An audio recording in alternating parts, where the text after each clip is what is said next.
안녕하세요. 열린공감TV 강성 기자입니다. 안녕하세요. 슈퍼마린 종합물류 이상열입니다. 네, 저희 열린공감TV에서 단독 방송으로 생방송 보도 나간 이후에 연속으로 몇 편에 대해서 아기 카르텔에 대해서 방송을 했습니다. 그런데 다음 내용이나 팩트에 대해서 궁금하시는 분들이 되게 많으신 것도 있고 해서 실제로 이성열 대표님께서 거주하는 곳에 와서 자료들을 검토한 결과 한 이틀 정도를 날샜습니다. 근데 저 혼자 감당하기는 너무 버겁기도 하고 내용이 너무 방대하고 복잡하고 그래서 간단하게 설명을 드리고자 저희 스태프들한테 SOS를 보냈습니다. 그래서 지금 저희 앞에는 감독님, PD님 다 나와 계시고요. 함께 간단하게 한번 설명을 드리도록 하겠습니다. 생방송으로 진행할 것입니다. 그 지금까지 지난 시간에 선라이즈 FNT와 슈퍼마린 종합 물류에 대해서 많은 말씀을 드렸는데요. 조금 비교해서 말씀드릴게요. 대표님 선라이즈 FNT에 대해서는 고소고발을 굉장히 많이 하셨죠? 예, 실제로 평택세관, 인천세관, 식물검유소, 시각청 신고를 계속했었고요. 국민신문고, 예. 장관님, 그리고 직접 검찰에 진정서까지 제출을 했었거든요. 네. 변호사를 선임을 해서. 근데 변호사도 선임을 하셨다고요? 네, 맞습니다. 네. 그래서 제가 이게 간단한 거예요. 선라이즈 FNT에서 그동안 네, 들고 이제 있겠습니다. 네. 밀수에 있는 리스트예요. 이 자료는 뭔가요? 이 자료는 저희가 이제 수입해가지고 대기업 농협에 납품했던 리스트고요. 슈퍼마린 종합 물류에서 네, 맞습니다. 수입을 하고 관리하셨던 내용이에요. 저희 같은 업체들은 수입을 해서 컨테이너 채로 이렇게 판매가 되거든요. 네. 납품이 되죠. 네. 그러니까 한 5일이면 5일 늦어도 7일이면 무조건 컨테이너가 빠져요. 그러니까 사장님 창고에 물건이 들어왔다, 바로 나간다. 그렇죠. 그 말씀이죠. 식약청, 식물검역소, 세관 이렇게 검사를 끝내고 이제 대기업이나 농협에 납품을 하면 되거든요. 네. 근데 지금 제가 관세청에 수없이 슈퍼마린 종합물류, 슈퍼코리아 종합물류 그동안 수입했는 리스트를 달라고 해도 제출을 안 해줘요. 대신에 이제 식물검역소에서 제가 계속 요청을 하니까 이것도 많이 빠져 있는 리스트예요. 네, 그럼 이건 몇 년간에 걸쳐서 사장님께서 수입을 하셨던 내용이네요. 그렇죠. 제가 사업 초기에 이제 냉동 부추 대파, 양배추, 무, 나중에는 이제 생강. 생강고추, 예, 생강 이런 부분들을 저희가 이렇게 자리를 잡고 네. 잘 하고 있었는데 이 회사가 이제 만들어지면서 이 회사의 이 많은 물량들을 팔기 위해서 네. 저와 같은 업종의 사람들을 다 이제 차례차례 짓밟는 거예요. 죽이는 과정. 네, 맞습니다. 그러면 크게 저희가 방송에 했던 선라이즈 FNT 수입인가요, 여기도요? 네. 네, 수입 내용과 네. 슈퍼마린 종합 물류 수입 내용에 대해서 제일 큰 차별에 대해서 설명을 해주시겠습니까? 방금 전에 말씀드렸다시피 저희는 가지고 와서 컨테이너처로 납품을 하는데 이 업체는 이제 그러니까 원물, 원상태인 고춧가루, 콩, 생강, 마늘 가지고 와서 가공을 해야 돼요. 네. 가공을 해서 이 회사의 설립 목적이 가공을 해야 된다는 그렇죠. 얘기죠? 가공을 해야 되죠. 그러니까 가공하면 전에 설명드렸다시피 시간이 많이 걸려요. 네. 시간과- 간단히 설명을 드릴까요? 일단 시간과 장소의 구애를 많이 받아요. 네. 저희 같은 경우는 시설이 있어야 되고 저희 같은 추가적인 경우는 시설이 5일, 7일 만에 빠지니까 네. 이 작은 스페이스도 회전만 회전이 되는 되고 거고요. 여기는 물건이 들어오게 되면 가공, 그러니까 그 시간 그리고 장소 이 장소에서 이제 공간에서 제약을 받거든요. 네. 시간이 많이 걸리니까요. 그럼 제가 저기 서류를 이틀 동안 검토하다 보니까 이 사장님, 그러니까 슈퍼마린 종합 물류는 평수로 했을 때 900평 정도 되더라고요. 1000평입니다, 총. 1000평이요? 드라이까지. 예. 근데 여기 선라이즈 FNT는 앞선 방송에 말씀했지만 24평 정도 25평에 시설이. 고가 6m, 7m밖에 안 되기 때문에 2단 적재밖에 안 돼요. 그렇죠. 저희는 12m에서 14m라서 6단 적재까지 됩니다, 중앙은. 네. 제일 낮은 데는 4단 적재가 그럼 되거든요. 팔레트를 가져오든지 컨테이너가 왔을 때도 충분히 야적을 할 수 있고 그 위에 2단 적재도 된다는 네, 말씀이죠? 맞습니다. 그래, 앞전에 말씀드렸다시피 2012년도 자료를 보시면 콩나물 콩하고 뭐 고춧가루, 녹두, 뭐 검정콩, 마늘이 많이 돌아요. 네, 이거를- 항목은 그렇고 예. 제일 큰 차이점이 사장님은 회전이 돼야 되는데 오랫동안 잡아놓고 있고 그렇죠. 못 나가게 하죠. 못 나가게. 네. 그러니까 회전을 막는 거고 선라이즈 FNT는 계속 들어왔다가 오히려 시간이 걸려서 가공을 해야만 되는데 되죠. 예. 오히려 더 빨리 나가고. 그렇죠. 이 2012년도는 별 차이가 없어 보여요. 네. 근데 본격적으로 이제 2013년부터 저희 업체를 이제 망가뜨리고 수많은 다른 업체 사장님들을 경쟁 다 예, 짓밟으면서 2013년, 14년도 이들이 이제 수입했는 리스트를 한번 보세요. 네. 이게 엄청난 14년도. 향이거든요. 예. 14년도만 해도 예, 지금 엄청나죠. A4용지 3장인데 내장이죠. 4장인데 네. 보니까 한 페이지에 약 50건 정도가 됩니다. 그러면 네, 4장이니까 한 200건 정도를 그러면 거의 365일이니까 뭐 한 3일 이틀의 상관으로 매일 들어오는 거죠. 물건들이 빠졌는데 양을 보니까 평균 20톤에서 24톤, 적은 게 77톤이고 약 40톤이네요. 엄청나죠. 그러면 2013년, 14년, 15년, 16년까지 자료인데 네. 이 자료만 보시더라도 이 정도 물량을 빼기 위해서 수많은 농산물 수입 업체들을 다 죽였구나. 그거 한 건당 그 탄루액이 얼마큼 됩니까? 건당.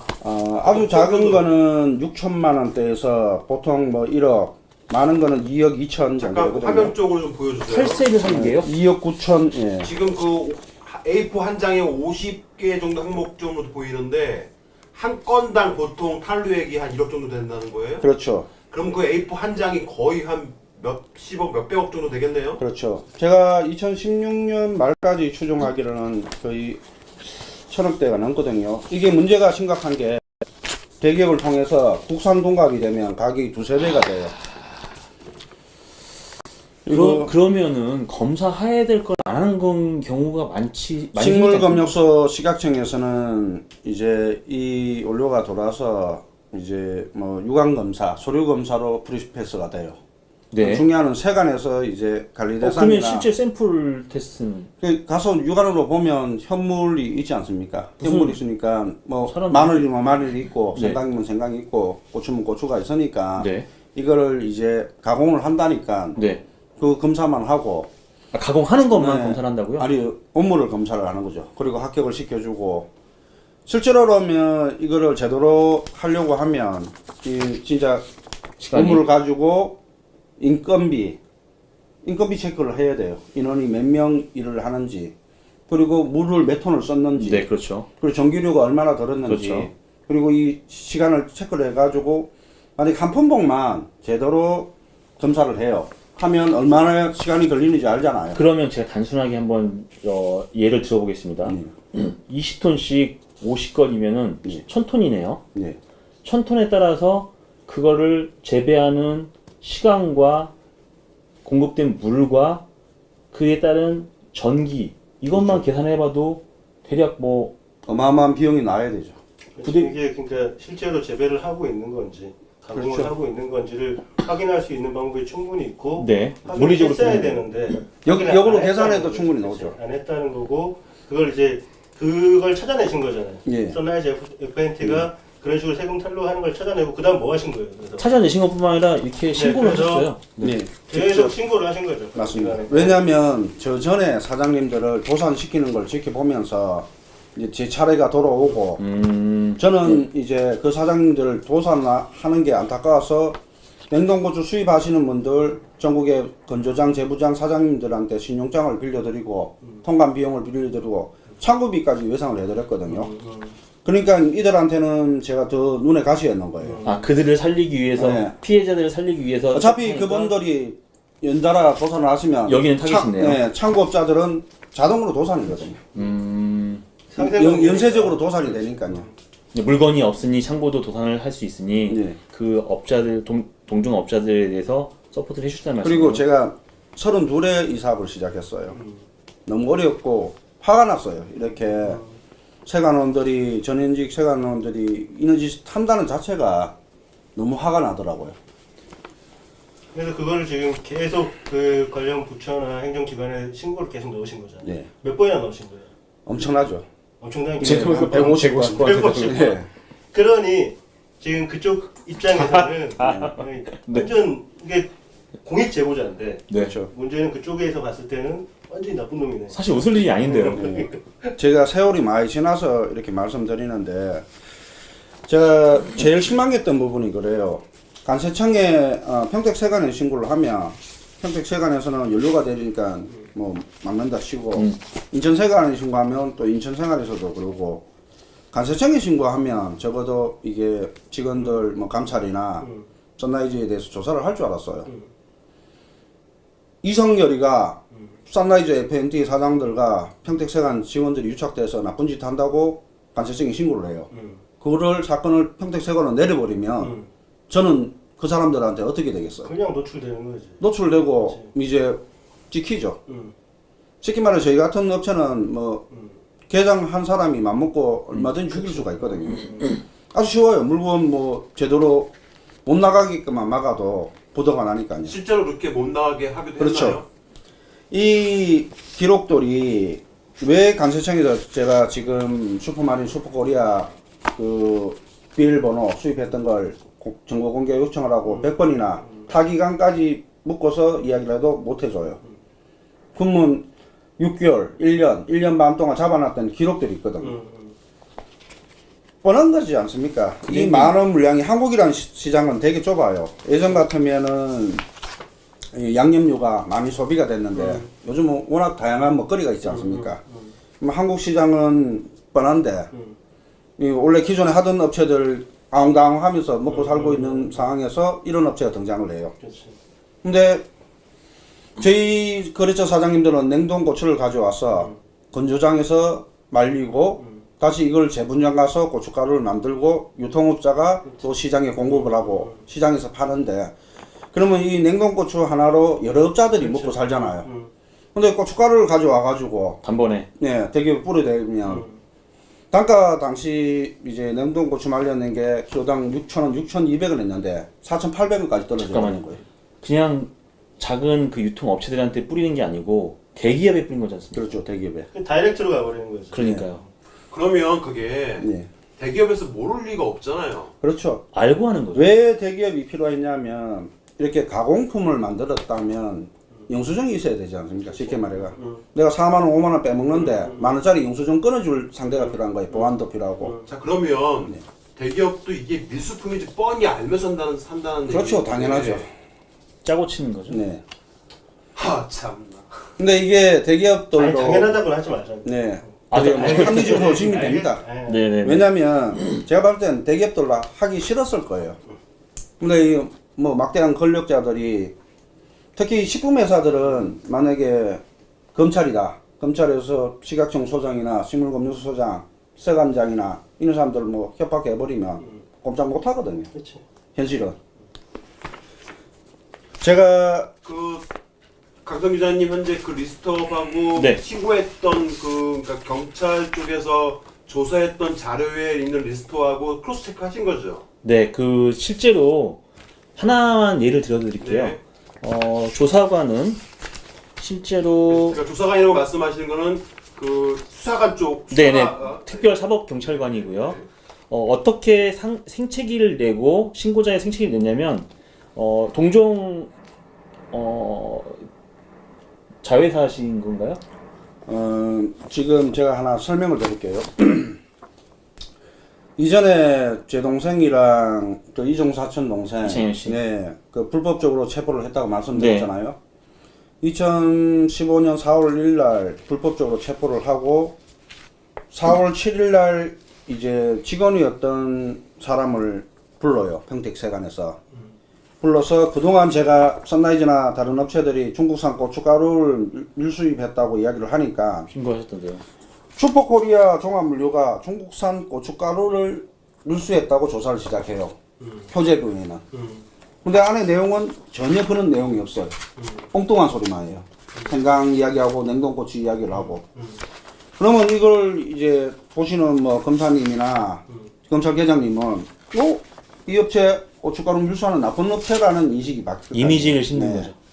근데 이 뒷장부터 해가 끝까지 읽어보면 이 고춧가루에 대해서 한마디도 없어요. 밀수한 적이 없거든요. 만약에 고춧가루를 밀수를 했으면 제목만 다르게 뽑는 거네. 그렇죠. 제목만. 기레기짓 하는 거네 기레기짓. 예. 타이틀만 여기서 가지고 지금 이게 얼마나 악랄합니까? 이제 조사하는 담당 검사가 네. 한글을 모르는 것도 아니고 모르는 사람 많대요. 제가 여러 사건 해보니까 모르는 분이 많대요. 아, 그렇구나. 답답하네. 한국 사람이 아닌가 보다.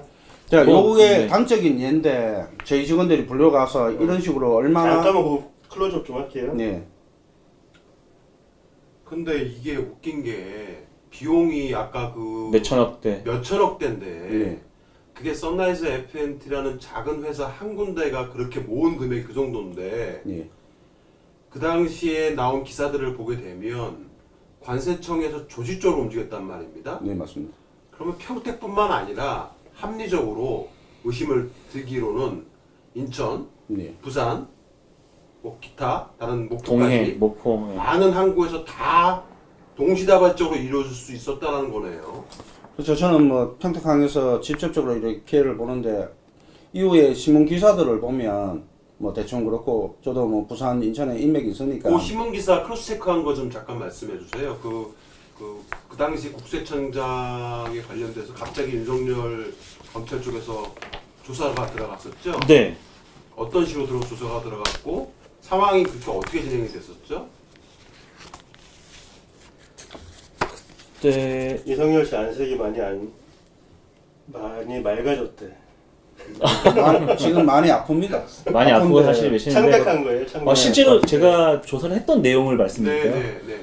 지난 19개월에 걸쳐서 이건 다른 항구입니다. 네. 부산에 대해서 했는데 예를 들어서 실제 있었던 일입니다. 네. 멍게 수입을 1,000억어치를 해요. 1년에. 그런데 그 중에 약 500억어치를 폐기를 해요. 저는 그 당시엔 잘 몰랐었어요. 이게 어디로 갈까? 감독님 계시면 같이 우리가 취재를 했지 않습니까? 다른 사안으로. 그런데 지금 평택항에 대해서 요 내용을 접목을 시켜보니 지금 PD님께서 질문 주신 대로 이 항구만의 문제가 아닌 거예요. 그건 제가 국정 자료도 가지고 있고요. 제가 뭐 2년, 3년 가까이 취재를 했습니다. 그래서 다음 시간에 시간이 할애가 된다면 교차 검색을 해서 있는 그대로 보여드릴 수 있는데 폐기를 하는 이유가 뭔가요? 폐기를 한 것처럼 보이게 하는 건가요? 아니면 진짜 폐기를 하는 저는 건가요? 후자라고 보고요. 앞선 질문에 100% 저는 장담을 할 수 있습니다. 왜 그러냐면 폐기라는 거는 물건이 상할것다거나 어떤 절차상 문제가 있어서 잡아놓은 상태에서 기간이 지나니까 상품 가치가 떨어졌을 때 아니면 내가 무슨 도산이 나가지고 이거를 처리하는 이런 여러 가지 이유가 있습니다. 그런데 이 패턴이 정식으로 수입을 해서 바로 폐기를 해요. 그리고 또 수입을 해서 또 폐기를 해요. 그런데 그 1년 양을 보니까 한 1,000억어치 돼요. 그 중에 500억어치를 폐기를 하는데 폐기를 한 곳이 없어요.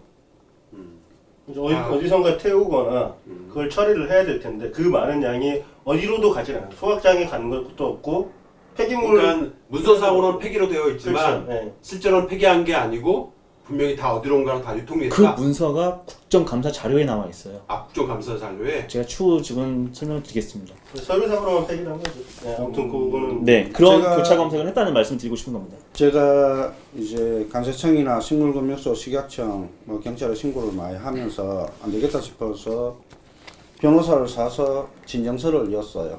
상세하게. 서울중앙지검인가요? 네, 맞습니다.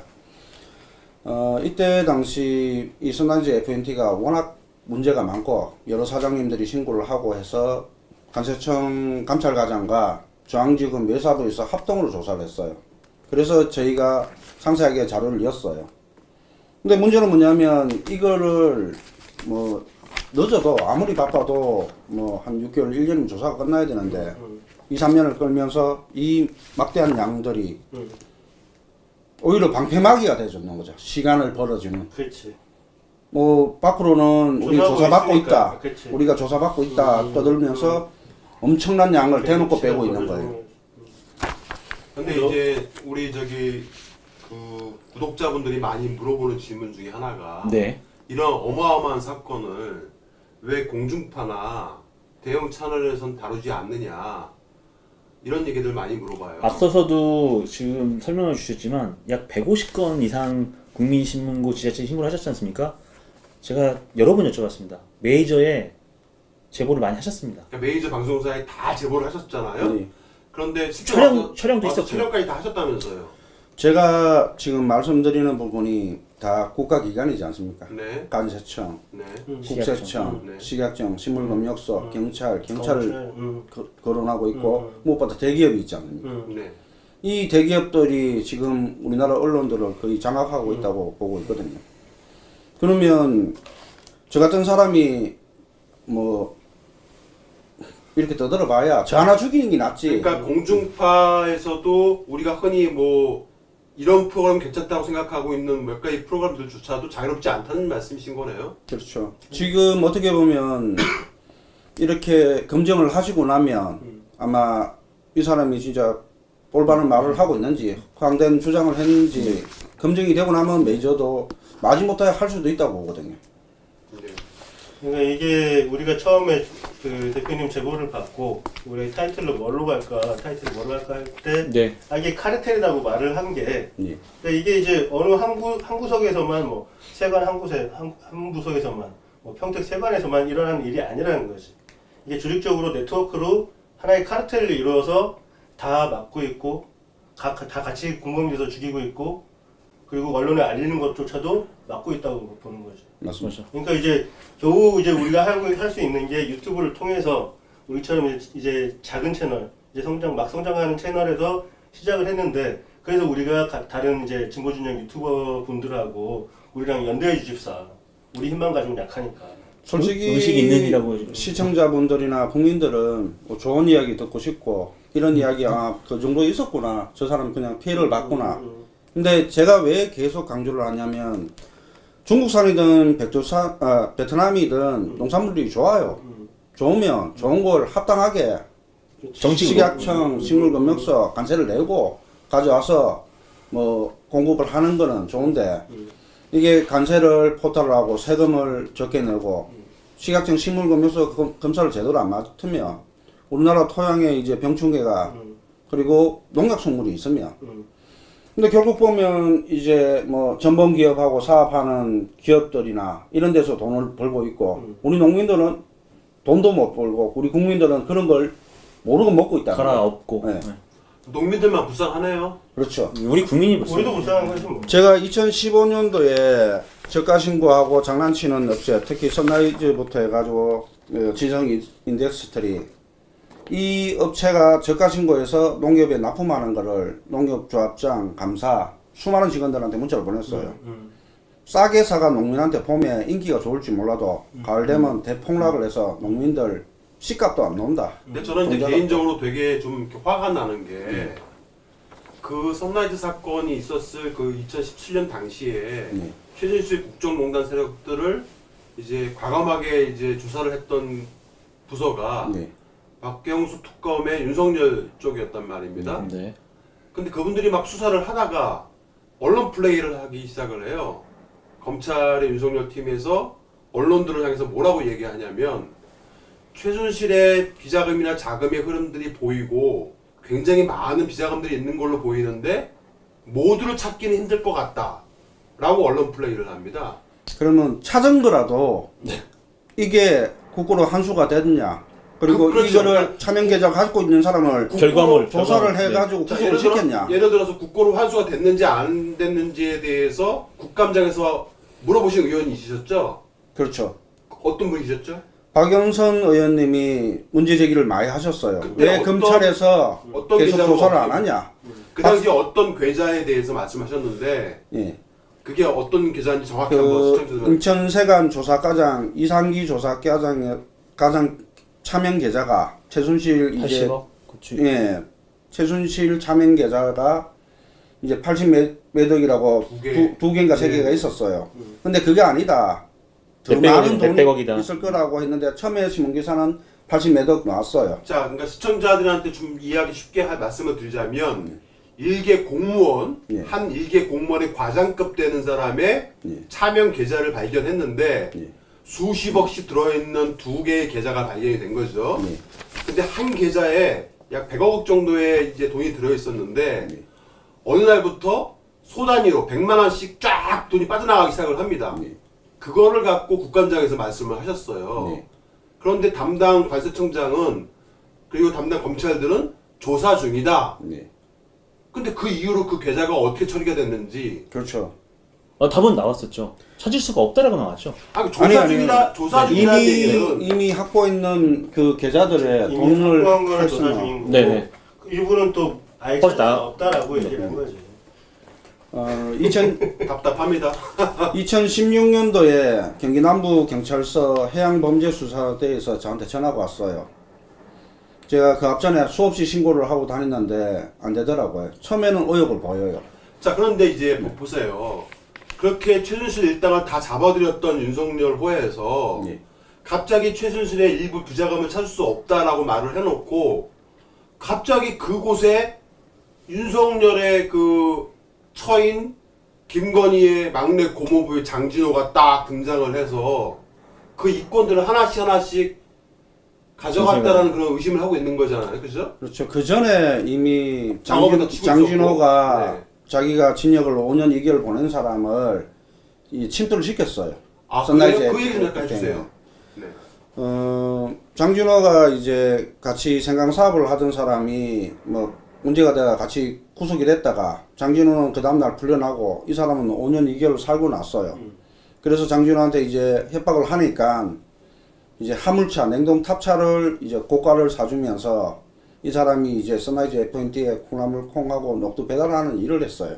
아, 그러니까 장진호가 그분을 하여금 썬라이즈에 비리를 캐라고 한 거네요. 그걸 모르겠어요. 처음부터 연루가 돼 있는 건지 그 그러니까 일을 하니까 저는 정확하게 모르겠으나 아무튼 네. 꼽는 건 맞았다. 네, 맞아요.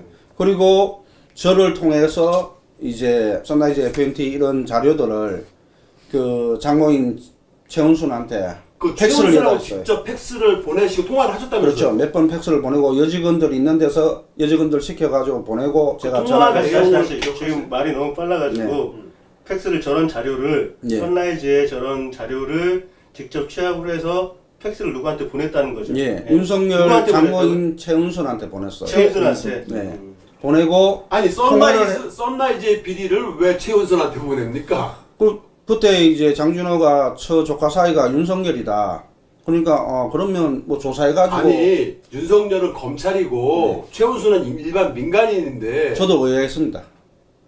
의아했는데 뭐 그렇게 이야기하니까 뭐 나이가 어리고 뭐 뭔가 알아보려고 하는 것 같다. 그 말씀을 좀 해주시죠.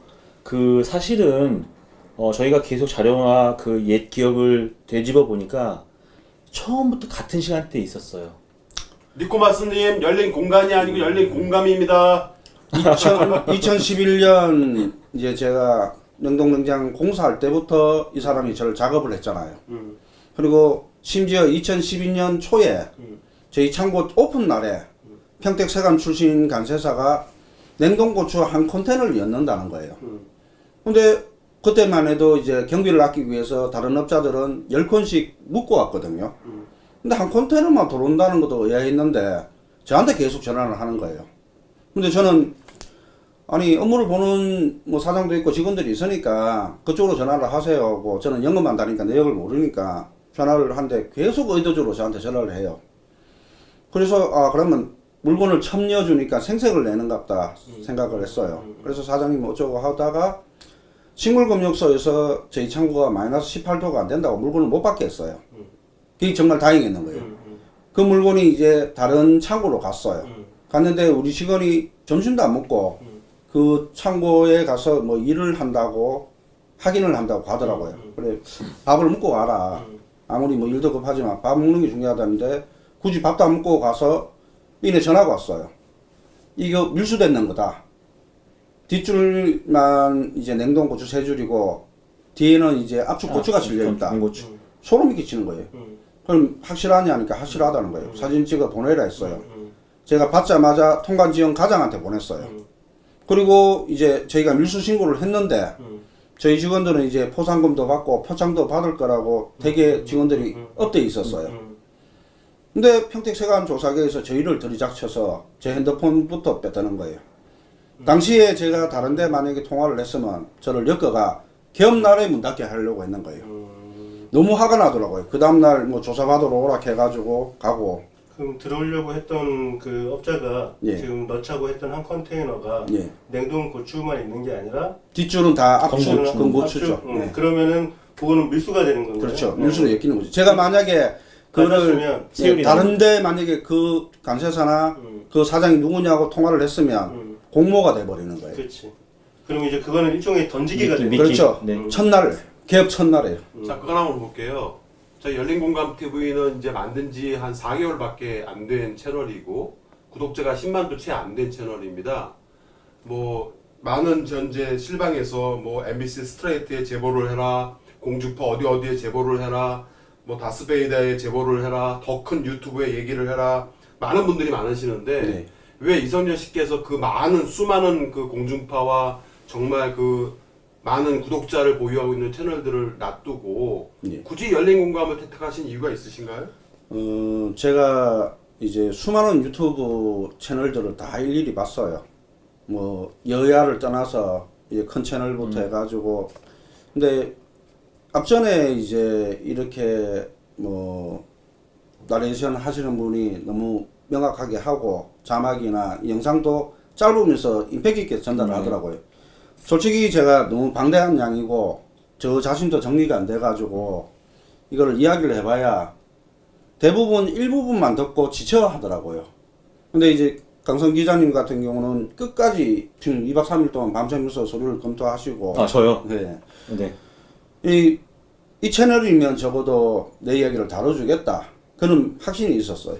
그리고 저 이제 만나기 전까지 수많은 사람들이 뭐 못 만나게 하고 그것 때문에 고민을 많이 했거든요. 강성 기자님, 저희 열린 공감에서 이 건을 다루기 전에 네. 저희가 되게 많이 상의를 했잖아요. 네, 그렇죠. 실제로 저희가 다루기에는 너무 방대한 자료이고 방대한 큰 건이고 네. 또 음으로 양으로 많은 압력을 받게 될 것이고 네. 저희가 앞으로 헤쳐나갈 앞날이 진짜 깜깜한데 네. 솔직히 저 개인적으로 되게 무섭고 두렵습니다. 네.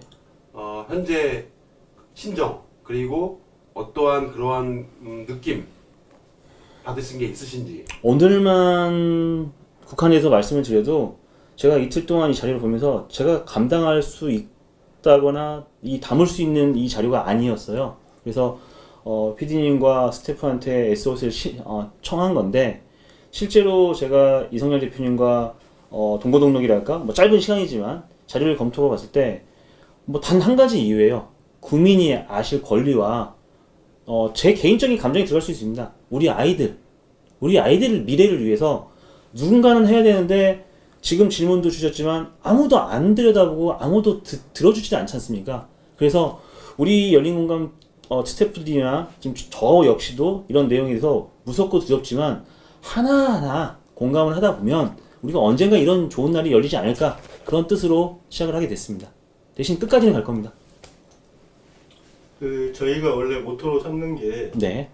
보통 정치를 다루는 뭐 언론이라던가 뭐 유튜버라든가 이렇게 이 각종 이런 쪽에 계시는 분들을 보면 우리가 문제 제기를 하고 거기서 대부분 끝나는 경우가 끝나죠. 많잖아요. 네. 근데 저희는 행동하는 거 이게 그렇죠. 앞으로 우리가 어떻게 진행을 할 거고 그 진행 과정도 계속 우리가 그 해결책까지 같이 노력을 하는 게 저희의 모토거든요. 그래서 물론 이제 이 방송 보시는 분들도 왜 이렇게 작은 채널에서 이렇게 영향력 없는 사람들이 어중이 떠중이 앉아가지고 뭔가 하는 것처럼 지금처럼요? 좀 답답함을 느끼실 수도 있어요. 근데 그렇죠.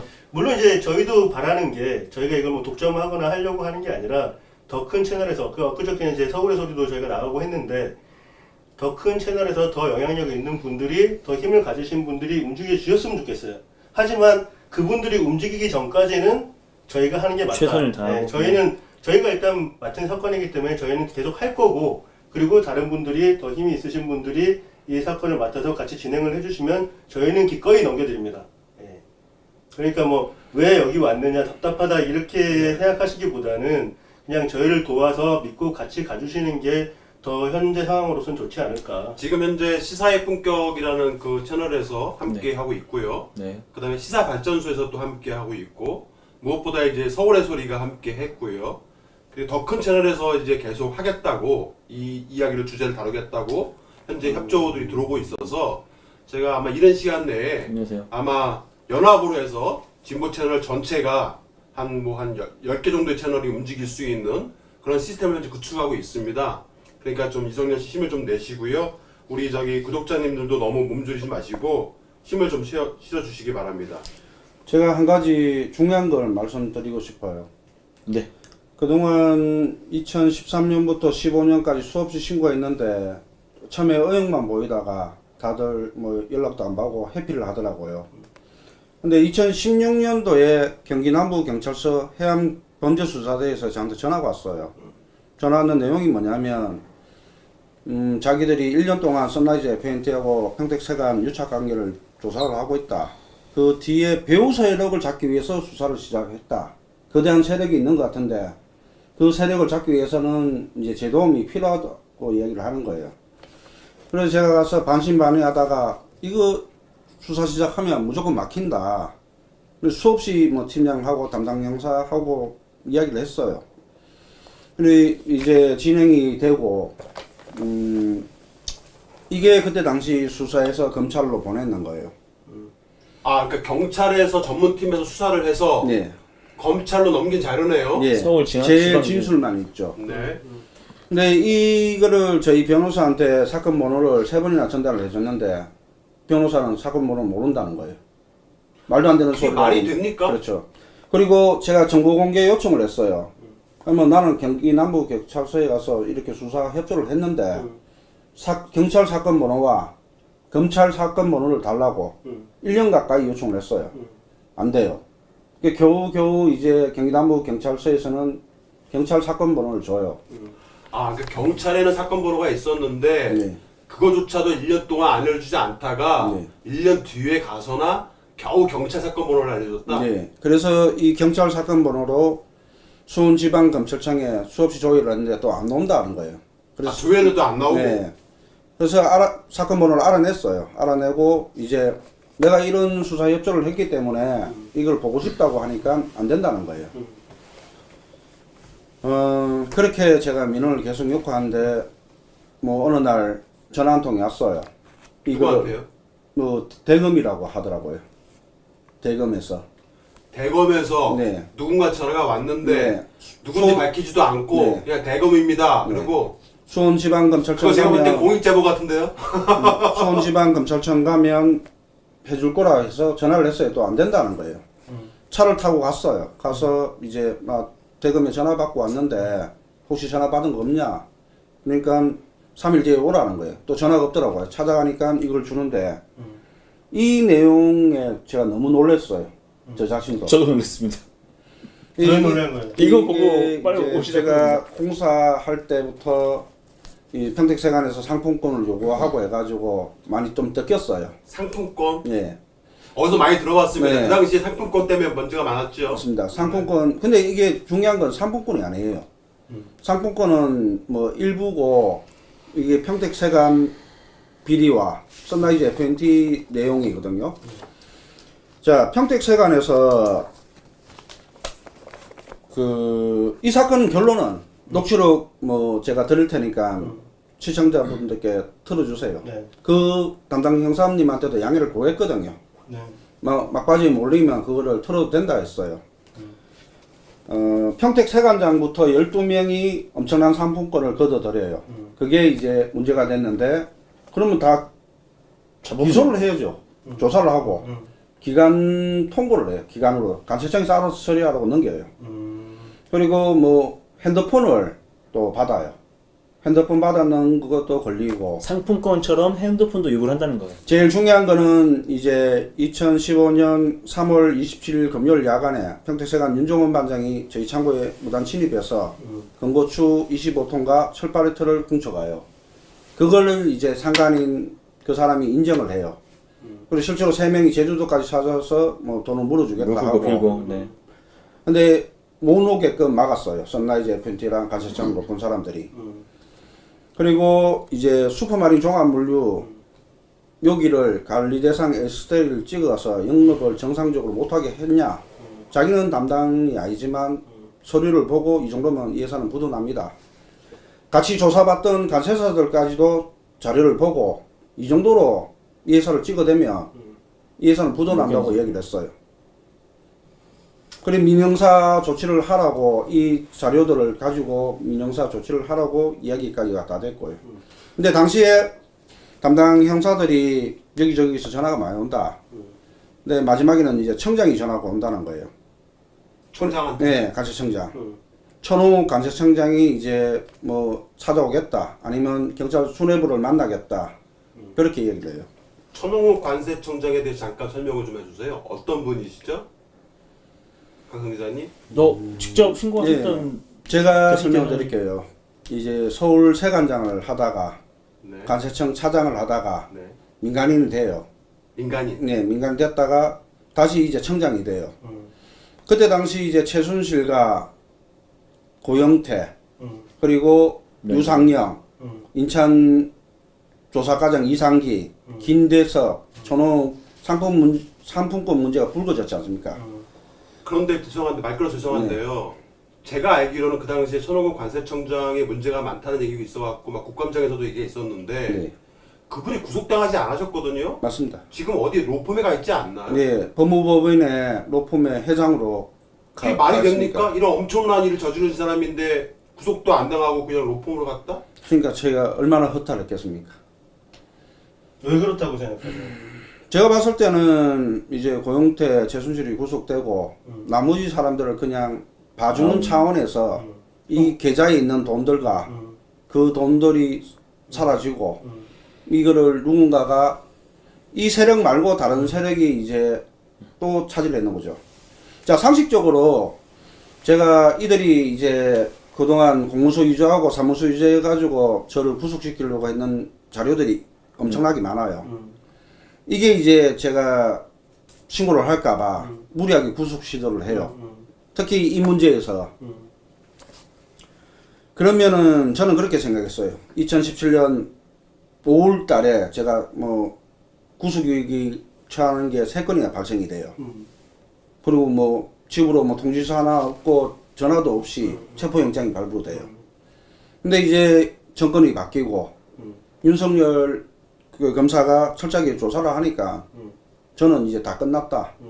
이제 이 문제가 이제 다 마무리가 되는구나. 회장 끝난 네. 거다. 네.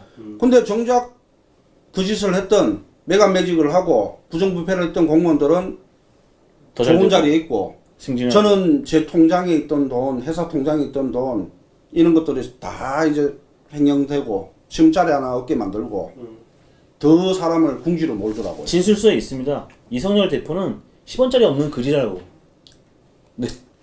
지금 계속 그 채팅창에 몇 분께서 계속 뭐 MBC에 가라, 유공에 가라 계속 말씀을 하시는데요. 이 이성열 씨께서 공중파라든가 아니면 뭐 말씀하시는 그런 대형 채널들에 계속 말씀을 해오셨습니다. 그런데 이제 그쪽들 나름의 사정이 있겠죠. 그리고 또 열린 공감을 지켜보시면서 다른 데들은 그냥 이슈만 던지고 마는데 열린 공감은 계속 뭔가 끝까지 가줄 것 같다라는 느낌을 받으셨대요. 그 느낌에 저희가 부합하기 위해서 지금 이렇게 위험을 무릅쓰고 현지까지 내려와서 계속 하고 있는 중입니다. 그러면서 저희한테 좀 용기를 주시고 구독자님들 저희한테 힘이 돼 주셔야 됩니다. 저희도 지금 어떻게 보면 목숨 걸고 하는 겁니다. 지금 다. 자, 그러면 그 내용이요. 네. 수사 자료를 그 대검에서 전해줬는데 네. 전달자가 누군지 정확히 모르시는 거고 모르죠.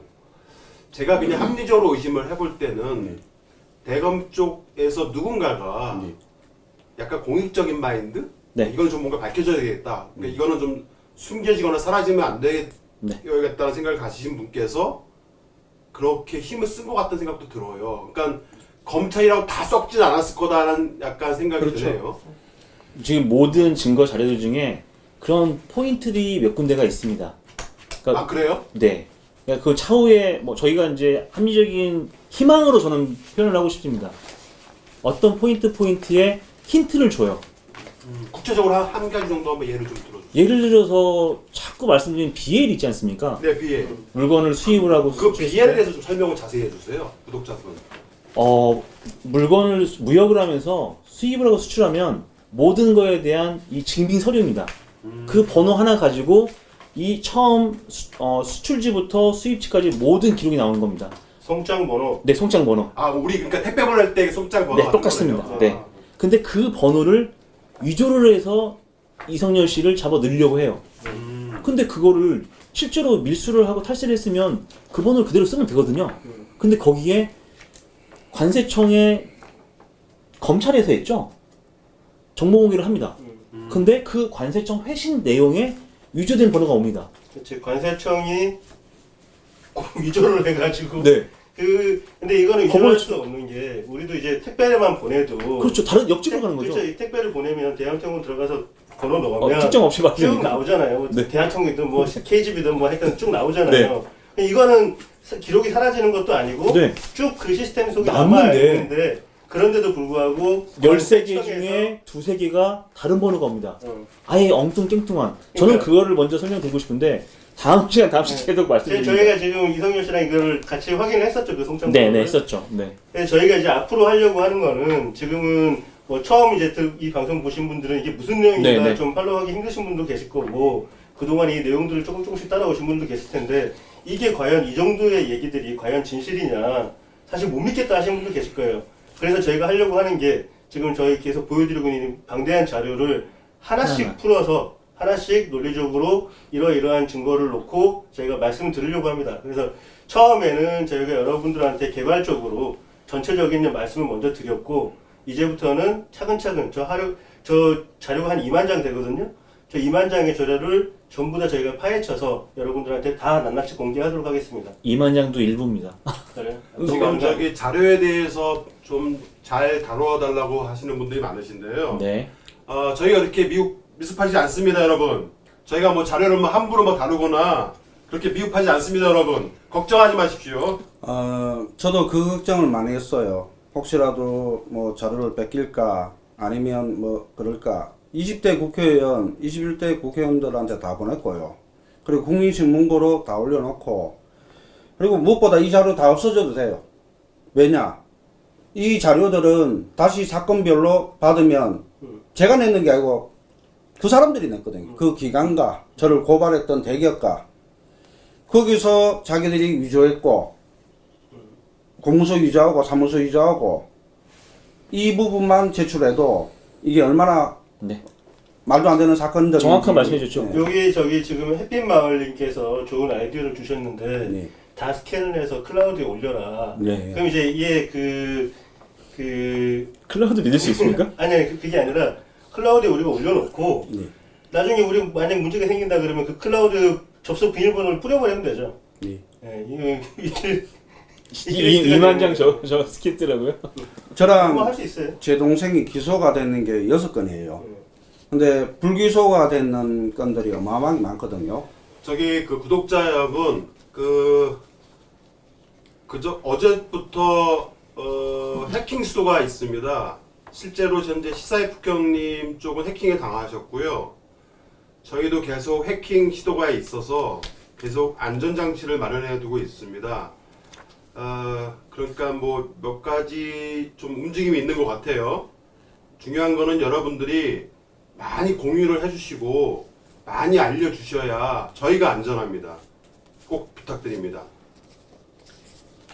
마지막으로 뭐 특별히 하실 말씀 있으시면 하시고 일단 오늘 생방은 저는 검사분들이 다 그렇다고 생각은 안 해요. 왜냐하면 이 처음에 이제 농심자회사 태경농산이 저보고 횡령했다고 고소를 했을 때 평택경찰서에서 제가 혐의 없다고 이제 송치를 하니까 이 많은 검사님들이 다 기소를 못해요. 그냥 여기저기 뺑뺑이를 돌리고 결국은 다시 얘들 작전에 의해서 기소가 됐는데 오히려 지금 기소되는 게 정말 다행이다 싶어요. 이전에 제 동생이나 제가 기소될 때는 제가 읽어봐도 무슨 말인지 하나도 몰라요. 너무 길고 복잡하고. 근데 지금 기소되는 거는 이 검사님이 딱딱 짚어야 될 것만 오히려 알려주고 있어요. 그래서 이제 저도 몇 년 만에 이제 정신이 차려졌는 거예요. 특히 제주도에 계신 국선 변호사님이 이거를 저를 딱 일깨워 주는 거예요. 그렇게 해주시는 분이 없었는데 내 사건인데 이미 저는 너무 오랫동안 그냥 서류를 방치하고 안 보고 있었어요. 자포자기하고. 저기 그 강성 기자님이 어느 기자님이냐고 물어보시는데 저희 강성 기자님은 영남연합뉴스의 정식 기자님이시고요. 현재 열린공감TV의 프리랜서 기자님으로 활동하고 계시고 저희 열린공감TV가 이제 곧 10만이 넘게 되면 정식 언론사로 등록을 할 예정입니다. 그렇게 할 때 저희 이제 수석 기자님으로 아마 계속 활동을 하실 겁니다. 제가 강성 기자님도 한 말씀 하시죠. 네. 2012년 그 리더들을 위한 고품격 시사 매거진이라는 이슈 메이커라는 잡지가 있더라고요. 이걸 왜 마지막으로 말씀드리냐면 진짜 이틀 동안 48시간이 부족할 만큼 이 일부의 자료들을 확인을 했습니다. 그런데 그 자료 저 한켠에 이 잡지가 이렇게 서 있더라고요. 그런데 짧게 말씀드릴게요. 지금 이성열 대표께서는 그냥 세워 놔주세요. 네. 책임지는 회사입니다. 네. 모든 행동과 모든 진행에 대해서는 책임이 따를 것입니다. 그래서 끝까지 책임을 질 수 있는 열린공감TV가 되도록 하겠습니다. 네. 우리 힘내십시오. 최 감독님도 한 말씀 하시죠. 좀 하고 싶은 말. 이거 저기 제 개인적인 생각인데 여러분 제가 그 목소리의 주인공입니다. 일단은 커밍아웃 그 하시는 제 겁니까? 개인적인 생각인데 이 실시간 방송은 저희가 따로 업로드를 하지 않을 예정입니다. 그래서 이 실시간 방송이 끝나게 되면 바로 방폭을 할 겁니다. 그럴 만한 이유가 있기 때문에 그렇고요. 그 다음에 이건 제가 그냥 개인적으로 지금 즉흥적으로 말씀을 드리는 건데 현재 이성열 씨가 상당히 좀 많이 어렵습니다. 그래서 저희가 여러분들이 이름만 들어도 다 알만한 굉장히 유명하신 분에게 저희가 현재 사건 의뢰를 할 생각이에요. 실제 얘기가 오가고 있고요. 문제는 이제 수임료인데요. 일반적으로 생각하는 변호사 수임료의 이 정도 사건일 경우에 대략 한 1억이 넘어갑니다. 그런데 현재 그분께서는 정말 아주 인건비도 안 되는 정도의 저렴한 비용으로 수임을 해주시기로 약속을 하셨어요. 그분은 이름을 말씀드려도 될까요? 아직 있으면 이름 말씀 안 드리겠습니다. 근데 여러분들이 들어보시면 누군지 다 알만한 사람이시고 아무튼 그런데 문제는 이제 비용입니다. 그래서 저희가 이 비용을 좀 모금을 하고 싶어요. 근데 이제 우리나라 그 기부금법에 1,000만 원 이상이 넘어가게 되면 여러 가지 문제가 있다고 해서 현재 머리를 쓰고 있는 중인데 여러분들께서도 좀 더 좋은 아이디어가 있으시면 그거를 좀 모아주세요. 현재 이게 시급한 부분이라서 계속 기다릴 수는 없고요. 적어도 저희가 이번 달 안에는 어떠한 형태로든 결정을 내려서 다음 달에는 모금이 진행이 되어야 될 것 같기 때문에 그 부분에 대해서는 여러분도 좀 좋은 아이디어를 주셔서 저희 그 열린공감에 보면 이메일 주소가 있습니다. 그리로 여러분들이 좀 좋은 아이디어를 주시면 취합을 해서 어떻게 하면 비용을 좀 모아서 바로 이제 그 형사건을 착수를 할 수 있을지를 결정을 하도록 하겠습니다. 여러분들 좋은 아이디어를 좀 기다리겠습니다. 최 감독님 한 말씀 하세요. 많이 최 감독님 말씀하셨던데. 네, 저는 원래 틱사. 과묵. 그럼 인사드리죠? 네, 인사하시죠. 네, 감사합니다. 자, 감사합니다.